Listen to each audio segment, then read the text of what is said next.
with a winning, like really big time winning record? A little different than last year. It's wild to think that we're here already. February really has flown by. Outside of Sunday, I thought we did a really good job of putting ourselves in a decent spot. Right now you kind of tear up everything. You 0-0 and season 2 starts, and for us, we're trying to figure out how to beat Wisconsin. Alicia said that maybe the Minnesota game was what this team needed to maybe get an eye-opener going into the tournament. I'm going to strongly disagree with that. Yeah, you probably just want to forget about that, but yeah, you go into this with an opportunity. Yeah, we thought we'd really put ourselves in a good spot. Obviously that one hurts for a lot of reasons, but the opportunity is still there for us. And I think we still got a little bit of control over what's happening, and we have an opportunity to play a basketball game and beat Wisconsin, a team that's won 4 of their last 5 games, a team that's playing really confident, shooting the ball really well. I think in their last 5, they're shooting it almost 40% from the 3, just moving the ball really well. I don't know if you ever really need a loss to figure it out. I'd like to think that we're trying to figure it out through wins, but the Minnesota game did happen, and we're here to work and have 2 good days of prep and put ourselves in a position to win a ball game. I think the goal coming into this year was to be better in the Big Ten.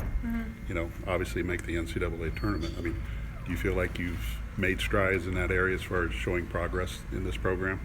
Yeah, I think this group did. Obviously, I think our record shows 18-9, 9-8 in league.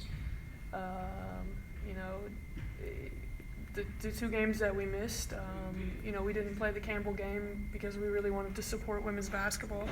Right. And then the unfortunate situation that happened, the tragedy at Michigan State, losing that game, statistically it kind of hurts our net. You play the game and you get a home win against a good ball club. That helps your net. And, you'd like to think you'd win those 2 games, so instead of 18-9, you're sitting at 20-9, headed into the Big Ten tournament. But we're 18-9, and we are where we are. But yeah, I mean, we won 7 league games last year. We were 7-11, right. So we won a couple more this year. And I got to tell myself all the time, it's a process. It's not going to be a quick fix, and this group has just kind of bought into helping get Purdue back, and proud to lead them, but also do not want to be done with this group. So now all year you've been saying that you want to play your best basketball in March, which is tomorrow, the start of the tournament.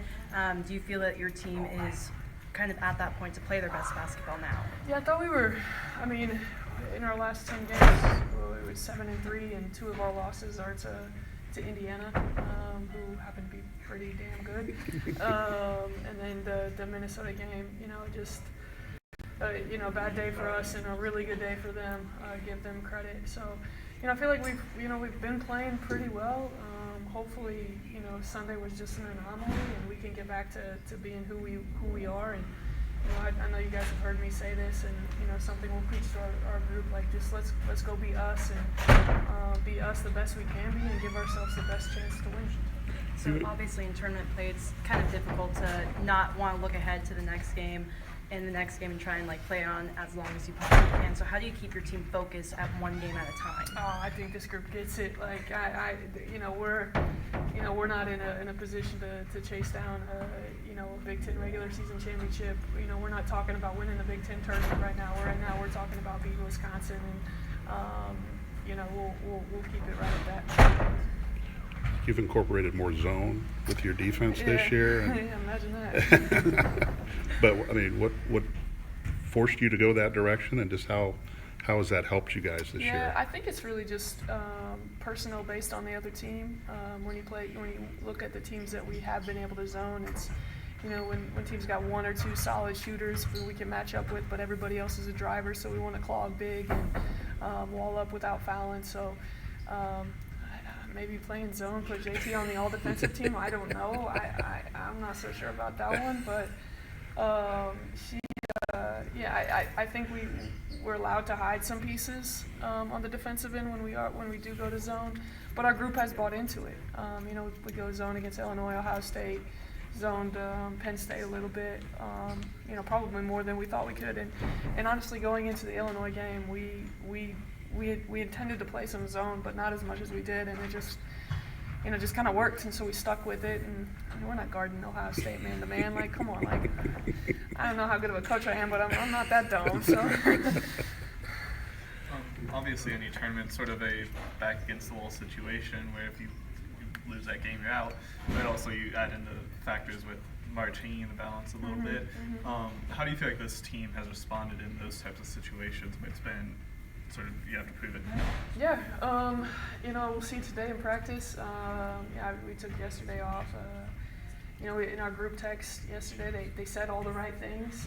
JT sent a really good text, and everybody else kind of followed up. So, we tell them all the time, like, you can talk the talk, but like, we got to go out there and we got to walk it now. Our backs are against the wall, and we have to play. If I'm Wisconsin and I know them, like, they're feeling pretty confident with the matchup. I'm pretty sure that they know that they can beat us. So we have to play with our backs against the wall. We've got to play with the chip on the shoulder. Got to play as the underdog role. And crazy enough, I kind of like that. I kind of think that we're pretty good in that role. What do you expect from Wisconsin? How different are they from the first time you played them? And obviously, they're coming off a pretty big win against Michigan. Yeah, big win for them. They shot it well. They had 9 threes, I think, against Michigan. They doubled the bigs more so than they did the first time we played them. They clog and sit in gaps a lot more than they did. They really force you to make outside shots, and so we're gonna have to, new arena that we've never played in. We're gonna have to make some outside shots and give Caitlin some space to work, but then understand that the double's coming and she's going to have to play through it. So that's probably the biggest thing for them on the defensive end. Offensively, they are who they are. They space you really well. The ball moves exceptionally well. Sarah Williams has been playing lights out in the post. In the last 5, Pop has been averaging 20 a game. Wilkie shoots it well right now. LaBarbara is shooting it well. So just a tough-nosed basketball team that plays really hard, and a group that you can get them down by, well, don't we know it, down 22, and they'll still come back and find a way to claw back in.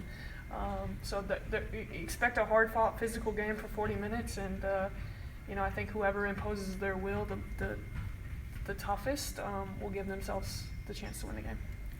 This is parity in the league. Even back from when you played, there wasn't as much parity as there is now. How much do you like going into a tournament where there's Indiana, there's Iowa, but it feels like anybody can really beat anybody in this thing? Yeah, it's great. I do think that finishing 7th in our league and where our league is right now, by far probably the toughest league in the country, and us to find a way to finish 7th is for where we are as a program is pretty good. But you're right, like. To me, Indiana, I know Iowa won the other day, but Indiana is just, they're tough. And I think I watched the game yesterday afternoon, and just to get my mind off Wisconsin a little bit, Iowa would push it to 9, and 90 seconds later, it's a 1-point game because Indiana's just that good. And, at the end of the day, I'm a firm believer that just like when the Chiefs have the football, the team with the best player is probably going to win those close games, and that's what happened. Sorry, Tim. It happened a while ago. I don't know how long, but first good time for me to ask about. Yukari Fix came by to talk to you guys, right? What did she say? What did that mean to the twos? I think it's really about getting those guys back into this program, back into these doors, understanding that they're welcome back. Yukari actually sent me a text this morning. Camille Cooper was also in town, obviously, for the induction, and we showed her around. And she sent me a text the other day after the Penn State win. So just getting those guys, next year will be 25 years removed from their national championship, and we'll make sure we do it right for them. And that party is going to be one that you're not going to want to miss. So, but it's important. They've laid the foundation, and I think they're starting to really feel welcome back in the old gold and black, and it's just. It doesn't get any better than those teams in the early 90s and early 2000s. So